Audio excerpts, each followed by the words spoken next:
came then Desmina, scorned and exiled by her people. And in her misery and wretchedness did Desmina curse the gods for abandoning all who, like her, admired power and ambition.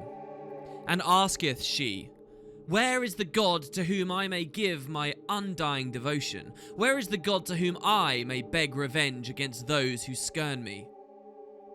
And rumbled then the earth from far below, and with a terrible groan split open. The ground grew white with frost and ice, and from forth the frozen earth spilled the rotted, skeletal minions of Grenth. Appeared then the god, and with bony hands outstretched, welcomed the girl into his fold. Saith he, I am your god.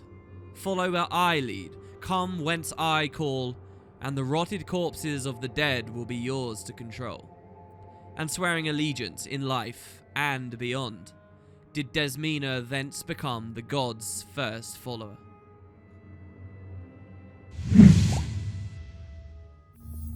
Part 109, Bract having just finished his most challenging encounter to date, braving the depths of the Crucible of Eternity and destroying Kudu. Now, last we saw him, he was in the depths of the dungeon, and there was kind of a question of, oh, how does he get out? The explorable story kind of deals with the fallout of the reactor, but let's assume we just found an Asura gate and managed to escape for ourselves. And so, yeah, we've got some new gear. This is Inquest gear.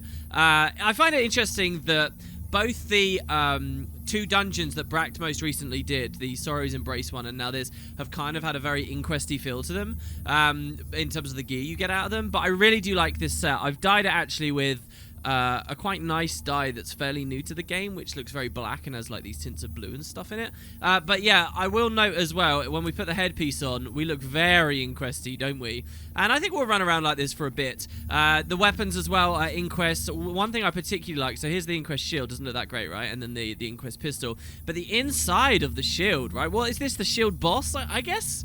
I think that's what I'm talking about. Anyway, it looks really cool on the inside there, doesn't it? I adore that, and that's a side of Fashion Wars I think a lot of people don't kind of think about. But anyway, so there you go. Bract's job now is to head to the royal tombs and to figure out what Traherne's purported ritual that might be able to cleanse ore actually is. And well, with such a ridiculous challenge here finished, we're going to be walking away from Mount Maelstrom and spending the rest of our adventure in ore. I figure we can change our build a bit, since there's nothing too crazy coming up next. And in particular, I got a fun idea for a Gadgeteer, alright? So we're going to look at this Grandmaster trait here, Gadgeteer, and what it does is it turbocharges our gadget skills, which we have looked at vaguely throughout the series, but not for a long time, and now I think might be fun to go back to. So we're going to go all gadgets from now on, super Asuri, and have fun with them. So, I guess we'll go...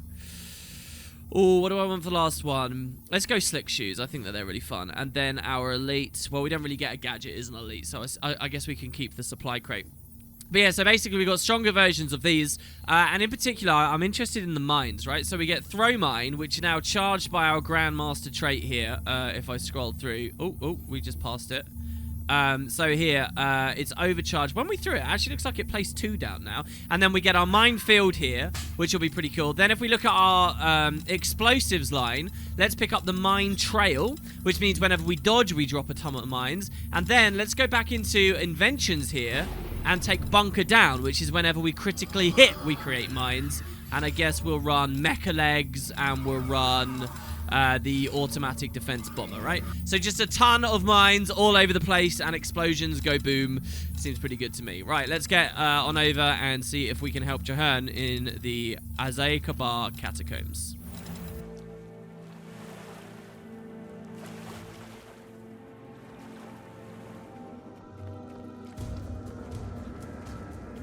Oh, Christ, I got turned around here and ended up at Jofas. Actually got lost in ore. I guess we'll grab this waypoint while we're at it. I'm kind of happy about this, though, because in nighttime, look at how colourful Jofas looked during the night. Last we were here, it was in day. I spent so long waiting for events to roll as well to show you guys this place at night, and in the end, when it finally all triggered, it was during day. But yeah, God, I love that place at night. There's also intimidating music because the Pact is trying to hold the cathedral on the other side of the jungle there. The coral jungle, I guess we'd call it now. But hey, I like the idea that the coral's grown really big there, right? And maybe it's because of, like, Melanju's magic or whatever that's influenced the area even while it was underwater. Maybe before it was all sunken, that was like giant redwood forests or something, larger than you can imagine. But that sort of ability for things to grow really comfortably there still lingered even at the bottom of the ocean. I mean, there definitely is bigger coral there than anywhere else. Wonder if there's a deeper reason for that. This is Havrun Gretchen, one of the spirit shamans of Holbreck. With her is Larenthyr, War Master of the Vigil. You're an inspiration, Commander. Many believe that if we can defeat Zaitan, Jormag will be next. Your deeds bring great hope to the Norn. Silvari sing of your victories, and even the Char raise battle cries in your honor. You've been a spark to many flames. I don't know either of you people. It's my pleasure to meet you both. I hope today will bring another victory for Tyria. My research suggests that the royal tombs were deeply sacred. They may still hold the connection I need to restore the land with Or's fading life force. So, one thing I'd like to think that Bract has been quite aware of here, and picked up on Trahearne talking about, he just mentioned something. Or as a land having a life force. We've never really heard about that before. We've never heard about, like, Kryta having a life force or the Shiver Peaks having a life force. But we're talking about Or having a life force now. It's obviously very magical and there's all kinds of imbalances and weird stuff going on here. But the land itself having a life force, what could that mean? Is that kind of a way of talking about the ambient etheric energies below the surface? It's not something that's been on the table until now. Man, I love the way the light catches the inside of the shield here like this. Zaitan's forces will be relentless. Our survival is in your hands. I understand, Marshal Trahearne, and I won't fail you. You'll have the time you need.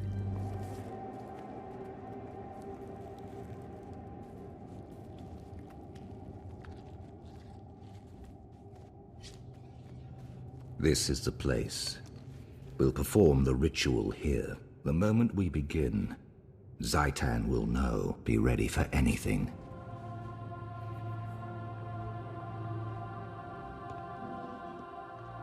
This isn't the heart of Or. I wonder if such a heart still exists. Wait. Remember the vision that the Pale Tree gave us? An Orian king spoke of the Source. Maybe that's something that... So, what would Bract choose in this situation? Well, I think overall, it comes down to what the Asura value more of. Maps and the Norn spirits of the wild and whatnot. Or the gods. Both, I think, in terms of the spirits of the wild and the gods, the Asura perspective would be that they're just large cogs in the eternal alchemy. In fact, I think we've heard as much. But I think the slightly more enticing one, once again, actually is the Cathedral of Silence. And seeing what's going on there. A place half-shrouded in mists. It's hard not to be intrigued by the enigma that is this option rather than the other. So Bract's going to say to go for it. We were so close. Closer than ever before, but we cannot give up hope. My wild hunt is not in vain. This is a challenge we can overcome. You have my gratitude, Commander, for all you've done. It's so weird seeing how short we are. Our perspective as an Asura, everyone that's important seems to be so small lately. Mind you, we got some other friends here. I feel like that's why when I'm playing an Asura, I feel so connected to other ones. Our headpiece is very Whispers-like, isn't it? The Inquest and the Whispers headpieces are very similar. Let's actually hide that now, though, so we can see our face. Brilliant. So, yeah, with that decision underway, all that's left is to actually go to the place. And I'm going to do a slight detour en route because I want to show you the name of one of the nearby oceans. In fact, one of the most southern reaches of all of Guild Wars 2 at launch. This map already is one of the most southern maps they released. I love how Frostgorge, the other level 80 map, is way the most northern, and now this is the most southern. But if we run down, I want to actually unfog what the waterways are on the way to the key. So I'll see you in a second. And you'll see here, if you watched yesterday's bonus episode, you'll know all about this. The Pact are actually in the area, but they haven't taken the temple. They are simply focusing on maintaining defenses at Death's Gaze Torch, which means that the meta isn't all the way in there. It's just pulled back a little bit. But, you know, that's not the worst thing in the world. So, yeah, we're going to come through the waterway here, the shipyard. What I actually want to unfog is the ocean all the way down here, which is fine because the cathedral itself isn't too far away. So let's get swimming and hope none of these sharks blow us up too much. Absolutely miserable weather, eh?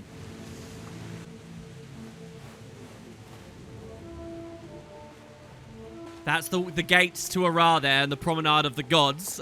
Just over through that massive archway. See another god statue there. Look at them just all slumped around. I love this area of Or, actually. Just seeing just the huge, vast landscapes stretched out, laid before you. It's a horrible idea of actually being swimming around here. But yeah, I'll also note that if you do come this far south, which is really all kind of optional content in the game, really, as far as the story's concerned, over in this direction is the most southerly and final jumping puzzle of the game as well, which have been popping up all over the place. But yeah, so here we break out into another southern seaway called the Mausolus Sea.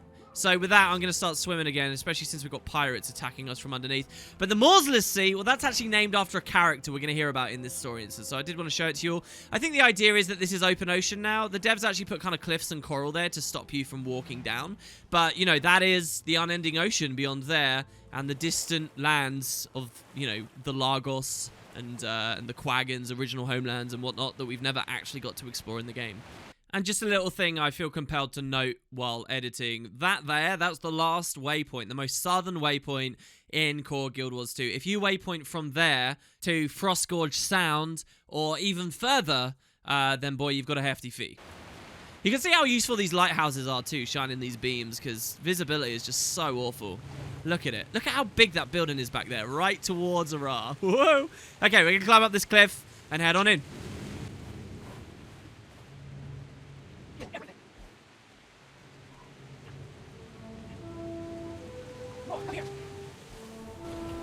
I'm getting some Shadow of the Colossus vibes running in all these back-end places. It feels so lonely and expansive. It's a weird feeling I don't often get from Guild Wars. It just feels like so vast.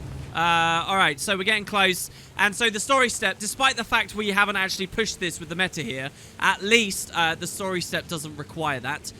We can begin the adventure here at the entryway. The Cathedral of Silence. Counselors, for your consideration, it is my pleasure to present my crew's SNAF prize entry, the Very Old Energy Detector, or VOED.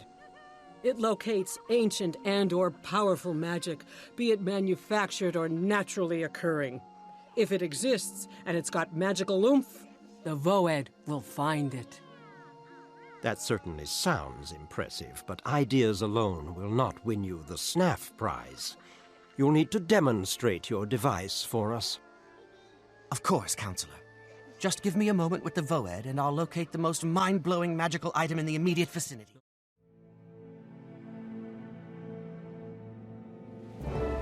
This temple must have been magnificent. It's painful to see it so ruined. Its foundations were shaken by the destruction of Or, but it's still standing. Good work, that. Of course its foundations were good. That's where they put the tombs. Lead the way, Commander. Oh god, they put the tombs. Hello everyone, who have we got here? Welcome, Commander. I've asked Priestess Rai to join us.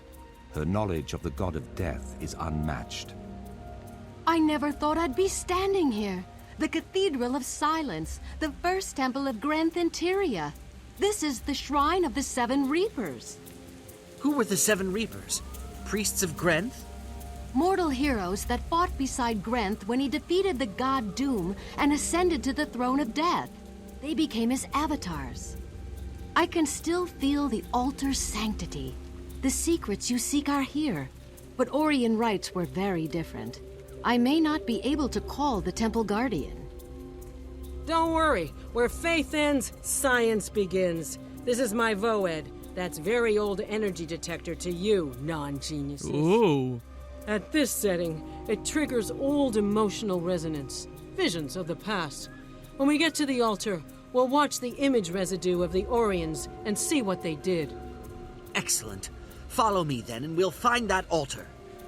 So, oh my god, there's too much to talk about here. It's the return of our old crew! Check it out, guys. Right, so, if we look at our story journal, you will remember from the beginning of the game, we, as Bract, as a member of Statics, did meet these guys. It all began with us messing with the Voed. Let's read. Remember, Snaf would be proud. My crew and I presented our entry in the Snaf Prize competition, the very old energy detector, or Voed. The judges were impressed eventually, and Zodja herself expressed support. So we not only walked away the Snaf Prize, but my crew voted me the title of Snaf Savant. The Voed also pointed out something very powerful in the vicinity, so we went to see exactly what our detector detected.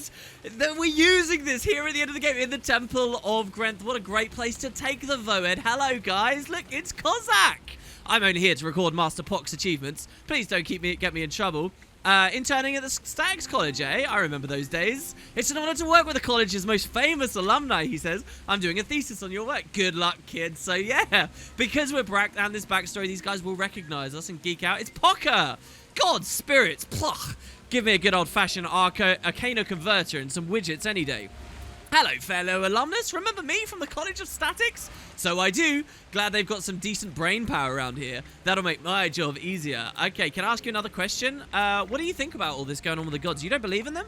Of course I don't believe in the gods. I'm an Asura. We believe in the eternal alchemy, the machine of the universe. We're all just cogs in the apparatus. I see, but you're here anyway. Of course, even superstitions have some science in them. We'll find the source, me and my Voed. I love how it's Statics crew that's here dealing with this, not synergetics or anything, you know, high and mighty theoretical magic analyzers. No, Statics, practical application of things. And here we are. So, the gun you're carrying, the Voed. And we can say, well, what is that thing? Maybe we're a player. It's been so many months now, we've forgotten. It's not a gun, it's a sensor. It will find what we're looking for. Just watch and see. What does it sense? It senses very old energy, relics, artifacts. It will find the most powerful, oddest thing in here, and then the priestess can do her thing. I don't know, dance around or something. Okay, good to know. I like how cynical the Asura are to what it is that humans do. And look, it's Shriexy the raptor. We used the Voed to dig up a raptor egg, hatched it, and created this pet. And all this time later, look, Shriexy's all grown up, still with the flavor text, adorable baby raptor, which is exactly what it was at the start of Brack's adventure. What an amazing thing. This is like the penultimate mission of the personal story in many ways. We'll fully describe what I mean by that later. And so to have at the end, it's got these ties back right to the very beginning. Oh, it's amazing. And not just for Asura players, for what it's worth either, because check it out, it's Priestess Rai. And you should recognize her too. If Casey were here, he certainly would. Priestess Rai, Casey, once upon a time, met with in Gendaran Fields to perform a ritual when we were looking into the history of Alastia Crow, the pirate, and trying to figure out what the hell the big plot against the throne was by the Risen. Remember? Well, so this is her. She's back. How can I aid you? She's never met Bract, but we can speak nonetheless. She says, bless you, Bract. This expedition marks the pinnacle of my hopes and dreams for the church. What an opportunity. So yeah, last we spoke to her, we heard that she massively loved Grenth and that she massively was into these things. I think she even suggested she wanted to come to this very place one day, and here she is. Honestly, you should go back and watch those episodes. There'll be a treat knowing what's coming. What's the history of this temple? Okay, wait. So she has about 100 really amazing and important things to say. So let's just check up with Trahan first.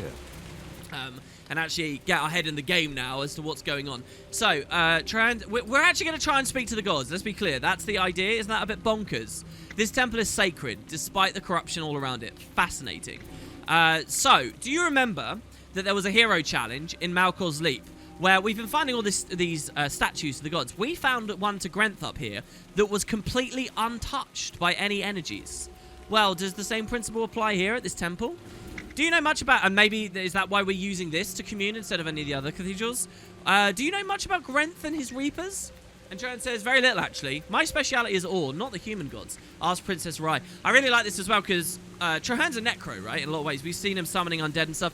And you might be tricked into thinking that means he knows a lot about the god of death as far as humans are concerned and stuff. But no, it's more like parallel development. He's probably a necro as a result of his research into ore, which is a very undeady land, but not necessarily got anything to do, or the things he'd learn about to do with this specific god here. How does this temple resist Zaitan's corruption, we ask? And Trahan speculates and says, I do not believe it does. Not entirely. But Grenth's power is akin to Zaitan's. Therefore, it may be he has more spiritual power to fight against the dragon.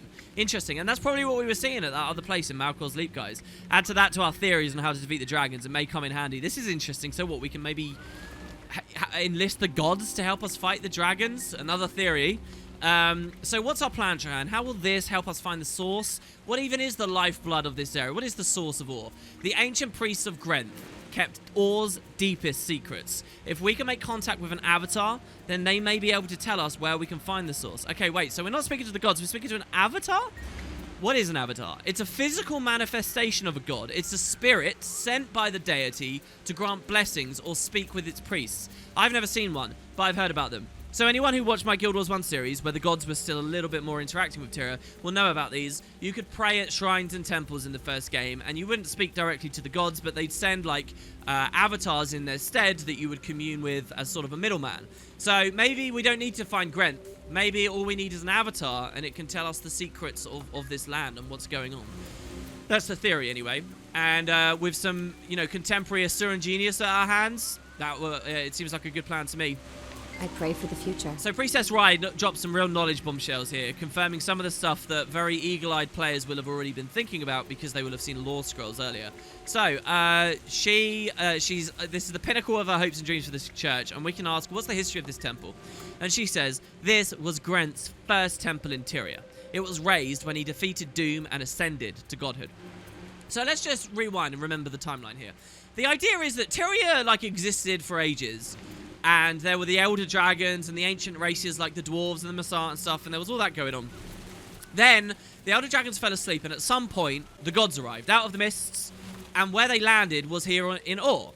And they brought the humans, according to some legends, and then the humans started spreading around. So, Or is like the home of a lot of thirsts, right? So you might think it's natural that this is the first temple to Grenth, but you got to remember as well, Grenth wasn't with them originally. Doom was with them originally, and Grenth only overthrew them while the gods were here. That's why we have Doom's last... Oh, I never got the POI. That's a shame. This is Doom's last stand, remember? So... It was actually later than that, and then they built this temple. That might explain why it's kind of so far away, and it's on a separate island almost. Anyway, so this was raised when Grenth defeated Doom, and he ascended to godhood. Some of his greatest priests served here. Desmina and Morzelus. So remember we were just at the Morzelus Sea? Tell me about Morzelus. Morzelus was a warrior priest who carried the worship of Grenth from Arar into Ilona. He crossed the sea that bore his name and lived among the peoples of Varbi and Istan. So we hear this is new Guild Wars 2 lore. This wasn't actually in Guild Wars 1, but the idea that there was some devoted priests of Grenth that sailed down here and out to this desert and all these lands over here, which are so far away from the current stories. Why would we even want to think about them? But he brought the idea of Grenth to these people, and he was well revered for it. So that's Morzelus, and what his relation will be, if any, going forward, we'll have to wonder about. But we can go back and say... what about Desmina? So this was another great follower, Desmina. Well, this we did hear about in Guild Wars 1. Desmina was Grenth's first priestess. She appears in the scriptures. She asked for revenge on those who had wronged her, and he granted it in exchange for her loyalty. So because Desmina is a character from the scriptures, it makes her like actually one of the oldest characters in lore, because she was there right at the start of prophecies, kind of established, right, in the world building. She asked for revenge on those who'd wronged her, and he granted it in exchange for her loyalty. Very interesting. And so what about Doom? So Doom came before Grenth. And Ride describes Doom as this: another god of death. But Doom was a cruel and unjust god who ruled the underworld. This is, you know, Grenth's realm now. He refused to allow resurrections. In time, Grenth overthrew Doom and imprisoned him in the Hall of Judgment. So, Grenth was born a mortal then? Not originally a god? And now she drops the big bomb. Grenth is Dwayna's son, but only half god. His father was a mortal sculptor, but that is one of the greatest secrets of our church. So there you go. Confirmation as close as we can get that Malkor probably is the father of a god, right? A human... you know, actually did stuff with a god, with Dwayna. There was more to that story there than just he went crazy trying to sculpt her like this. There's more that we don't fully know. They actually fell in love. They had a kid together, and that kid grew up to take out Doom. Was he destined to do that because he was the son of Dwayna or what? Who knows? There's like a whole facet to this we just don't get to hear about. But then we can ask, tell me more about Grenth. And she says this was Grenth's first temple. So, I mean, it's really cool. They kind of expand on the story here. That genuinely, you know, we hear that it's a sculptor. There is a little bit of room that maybe it wasn't Malkor, but let's be real. It seems pretty likely that that's what the devs want to talk about. Really awesome bombshell. Now, I want to point out as well, this bit of dialogue here. Doom was a cruel and unjust god. Stuff about the Hall of Judgment and whatnot. I want to look at the timeline of Guild Wars 2's development. Basically, in 2008, the devs decided to make Guild Wars 2.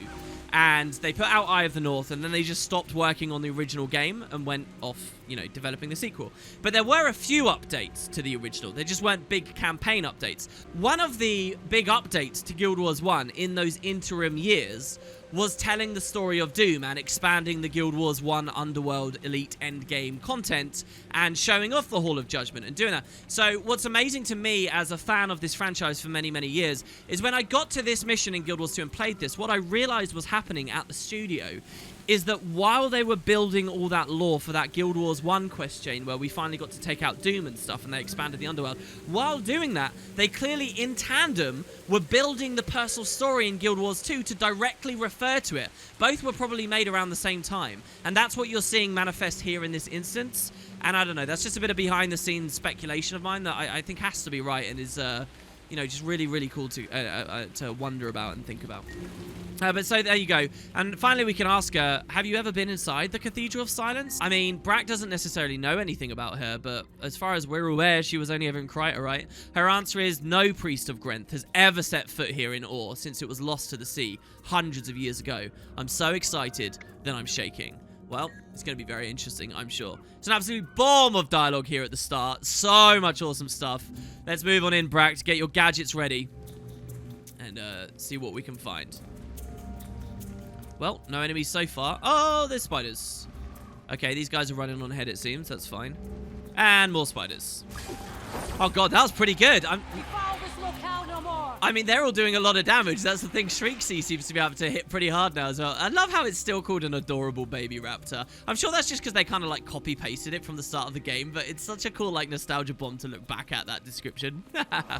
So, to the altar of murdered dreams. And it seems we've got, yes, some spiders around, but over in the back, there are some jesters and acolytes and wizards and nobles. In fact, check it out. There's 6 different types of Orient, and they're all different classifications. Oh, except the fact we've got 2 acolytes. But anyway, they seem to be praying at the statue still, even in undeath. I guess we'll go over there and clear them out. It's pretty ominous just seeing them sitting there. That's like something you get out of a horror game.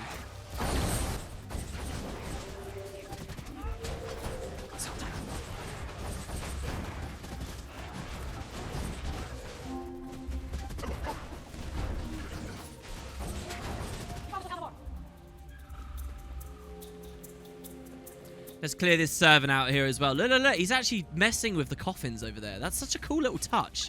Jesus. So when we're gadgets, by the way, not only do we have about 100 explosions, and with this specific mine version, but also we've just got tons of CC. Most abilities we do have some kind of crowd control. It's actually insane. There's a really funny PvP build where you essentially do this and just keep knocking people around forever. Engineer's like the king of that in some ways. Alright, with all of them dealt with, a queen spawns in the middle of the room. Priestess Ree's gone down. I want to kind of res her up. But I also don't want this thing to lay loads of eggs and summon a ton of other monsters. So, I don't know. We'll deal with this first. Look how far you can throw them in the air when you use the personal battering ram. That's hilarious. Alright, Rye, up you get. We need your expertise. Alright, so with the spider dead, you may have just missed it there, but these doors swing open, and coming charging out is a veteran risen knight, who is kind of like our next boss. So blocks, reflects projectiles, casts lava fonts. So yeah, we'll get Rye up, and that last spider just died there as well. Good luck, everybody. Let's drop that supply crate.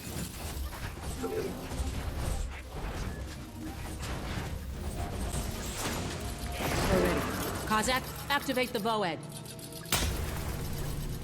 All right, let's use it. Here we go. So Kozak's kneeling down. He triggers it. The little pulse, same animations. Look, they're performing the ritual. And oh, we can recreate the ritual from of past. The Char are at the doorstep of Ur. They plan to sear our nation as they did Ascalon. Vizier Kilbron says he can defeat them, but we must prepare for the worst. As Desmina did so many years ago, we shall call upon Grenth for his aid. If Ur dies, at least we will be with him. Oh man, this is so creepy. I love the sense you get here. So first of all, a little bit further confirmation that the Orions believed the Char were going to try and sear them. Where is the god to whom I give my undying devotion? Where is the god to whom I may beg revenge against those who scorn me? We still don't know whether that's 100% true. In order to commune with the altar, we should mimic them. Everyone to your places. But I love the sense we get from this dialogue as well, right? That we're back there in that moment right before Ore is destroyed. We're really, really, really far away from Vizir's Tower. I think the devs did something really clever here in that one of the first things you find when you visit Ore, like right on the borders, is Kilbron's Tower. That's one of the first things you see. And then right at the end of all the adventuring we've done in Ore and so much story, at the very other corner of Ore that we get to visit, you hear these guys talking about him. Like, so far away. We have a sense of that distance and that scale.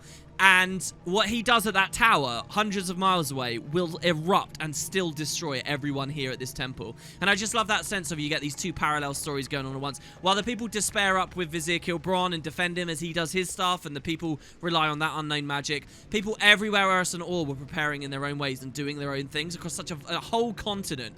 And that, to me, that flares my imagination in such a wonderful way. But yeah, so look, in the ritual, we'll see everybody's kneeling down at Grenth, maybe anticipating dying in the Cataclysm now. Hey, who the hell knows? We're going to take our position here. Where is the god to whom I may give my undying devotion? Where is the god to whom I may beg revenge against those who scorn? She quotes Desmina there from the scriptures. Follow where I lead, come whence I call, and the corpses of the dead will be yours to control. Oh, check it out. And he quotes it as well. Here we go. So the avatar of Grenth arrives. So first of all, the form he's in here. So he's supposed to be one of the Reapers, okay? One of the 7 Reapers of Grenth. And he'll talk about that in a second. Visually, the Reapers actually looked very different in the original game. I guess ArenaNet didn't have time to make a whole unique animation and character just for this one little bit of the story here. So what they're actually reusing is Lich form from the Necromancer profession. Carrot Flower could tell you all about this. But yeah, so here he is. Does anybody get any special dialogue in the middle? Yeah, Trahan says, speak to the Avatar. We must discover if he knows where the source is. So this is it. As a conduit for Grenth, what do we find out about Ore? Does it shed light on the Pale Tree's cryptic stuff? Hail, Ancient One! Rise from your frozen tomb.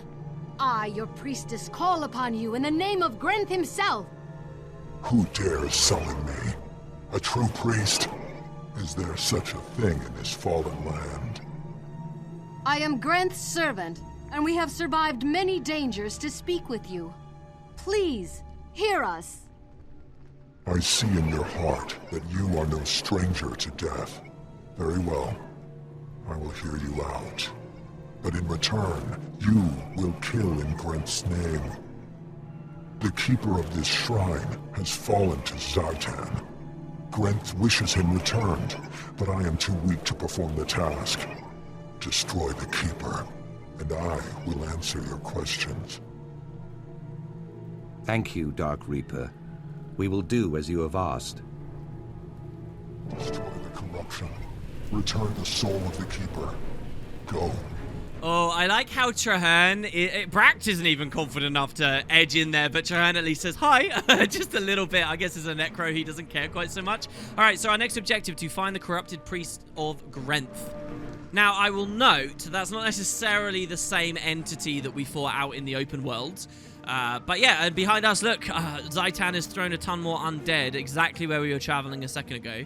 And when I say a ton, I really mean a ton. So at this point, we get to explore the other area, you know, away from this central chamber now. We get to go into the other corner, so that's cool. By the way, just so that you all can see, this is where that knight came from, behind that door. Not too much going on there. I think maybe you can go there in the open world, and there might be a chest in there or something. So for some reason, I want to say that, but I'm not 100% clear on it. So let's head up, clear all these out. I'll see you in a second. Rai really seems so much weaker than everyone else. I wonder if that's because she's literally been copied, same combat level and health and everything, as she was in Gendaran Fields, and it means she's totally outgunned compared to everyone else here. I wonder. I don't know. Something makes me think she might have been, but surely that would mean Shrieksy dies instantly if a similar thing happened there, because his flavor text is the same. So I could be completely off the mark. So anyway, back here, this is where we originally came in. We're now going to come into this chamber here. Doesn't look any more inviting, but look at that. All the way back in there's another statue in the far side of this chamber. Again, more spiders, more acolytes, more servants, more wizards, more. I've always loved this room here, by the way. It's felt a lot like Tomb Raider games and stuff to me, where I kind of want to climb on these ledges on the side and move around. You know, like maybe there'd be like a jumping puzzle to hop around. But as far as I know, you can't actually get up there.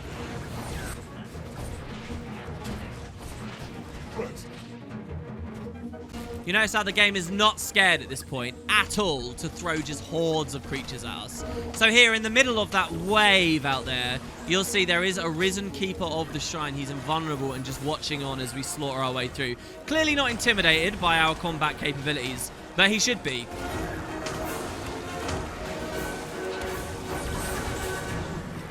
One of our allies is actually healing us really comfortably here. I don't know who it is, but they're doing not bad at all.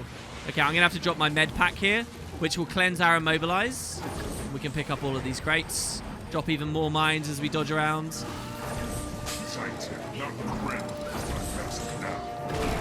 Oh, what an amazing detonation that was. So, Zaitan, not Grenth, is my master now, he says. So look, he's a minion monster. Oh, and he screams and shakes the cathedral and it all starts falling on us. Oh man, this guy's awesome. Let's kill his shade and see if he resummons it. Oh my god, it knocked us away. It actually hit really hard. See, Necromancer shades don't get to use big heavy hits like that necessarily. Once, and I will do it again. Destroy all who do not bow to the dragon.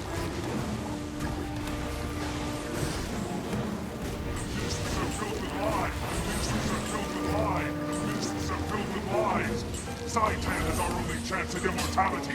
Serve him! Oh wow, he repeated that 3 times. That's crazy. Return to the bases. I'm grateful to you, Zaitan. Save me. Collapse around. He's not going to save you, man. He's not going to save you. Down you go. Oh, his shade's still up, though. I wonder if the reason why the shades are stronger in PvE is because their original implementation was they were for necromancers only in Death Shroud, and Death Shroud was only like as you were dying and stuff, so it was all a lot stronger. Anyway, as we kill the Keeper, the gate behind this cage at the very back of the room under this extra Grenth statue does open and the Avatar teleports forward. So we've completed his challenge, and I wonder if Johann says anything right here at the end. Speak to the Avatar, we must discover. This is it, we get to find out. Where is the source of ore? What is the source of ore? Is ore cleansable? We've done it. Praise Grin. Praise the eternal alchemy, you mean? It was my device that summoned that creepy guy in the first place. We've fulfilled our part of the bargain, Reaper. Will you honor yours? So shall it be. You seek the heart of ore, then you must go to the very beginning. The rock where the gods first set foot upon this world. There is an artesian well hidden in the mountains behind the temple of Melandru. There, you will find the place where ore began. Thank you. We'll go there and cleanse this land of the dragon's corruption. Or we'll once again be free. Let it be so. I will see you again, heroes. In every swing of your enemy's blade, I will be there. Oh, look at that. He'll see us again, he says. Will he see us again? Well, we'll see. And there's your answer, guys. I have actually been hinting at it. The special place, the Heart of Ore, is actually at Melandru's temple, which kind of makes sense since, you know, it's the naturalist, the earthy one. There's an artesian well there where the magic swells and flows to a, like, ridiculous degree. It's where the gods first arrived on Ore. Is that why? Did they detect Tyria in the mist somehow? Travel to Tyria, and they were most drawn to this place in Ore because there was so much magic here, perhaps leaking out of the sleeping Elder Dragon, just as how in Guild Wars 1 we saw the Asura built their central transfer chamber near a sleeping Elder Dragon. Were the gods like lured here for that reason? And anyway, so the source of Ore, the magic of Ore, the lifeblood of Ore, is at the Cathedral of Verdance with Melandru, where all that giant freaky coral is. And maybe that's the reason. So, yeah, super cool. And we do get our answer now. Priestess Rai Doesn't actually give us an update. That's a real shame, man. Does anyone give us an update? I'm sure that Traherne will. What's on your mind? Here you go. The place where the 6 gods first walked on Tyria. I never dreamed I'd see it. Yet now we know it is the end of our great journey. I'm getting some very Halo 2 vibes here. Or just Halo vibes, I guess, in general. The great journey. Your wild hunt is nearly complete, Traherne, my friend. How do you feel? To be honest, terrified. What will we find there? What if we fail? So many things could go wrong. This is the moment of destiny, Traherne. We'll face it together. You've always been such a good friend, Bract. Thank you. You're welcome, Traherne. This was the place the gods first walked then. Human myth says that when the 6 gods came to Tyria, they built the city of Arar.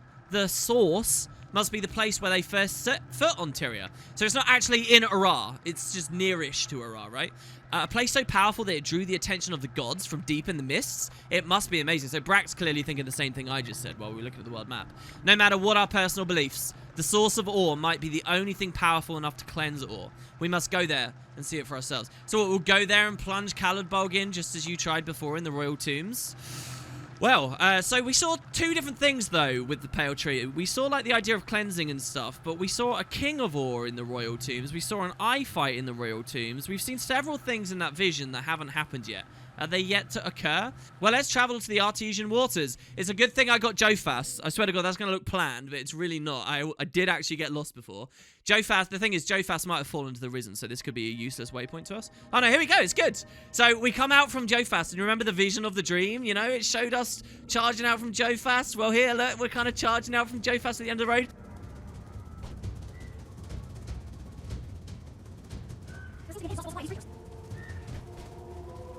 Alright, so wading through towards the temple here, I'm actually, they're in the middle of the fight, which is kind of concerning. They're trying to defend the interrupter.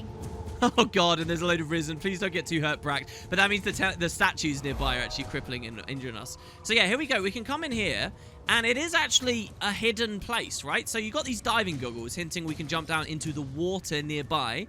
The ritual need to be near some water, right? And if you come into the water behind the temple, you can find under, if you just surface now, you'll see that's like regular ore over there, and that's just regular ore. But coming under this massive rock, look, see? We can slide on up, and beneath, oh god, we're getting hit. Beneath the penitent path, above us is that tunnel at Penitent, right? Beneath the penitent path is a very creepy, very hidden miasmic hallway with eerie glowing light. At the end of this corridor is the source of ore. And in many respects, the end of the personal story. I'll give you the full trivia about why this is technically the end of the personal story in an upcoming video. Thanks, guys. Bract, are you ready to end it all? Let's see. I'll catch you guys next time.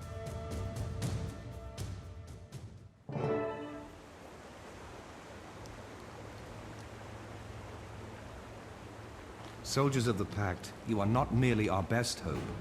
You are our only hope.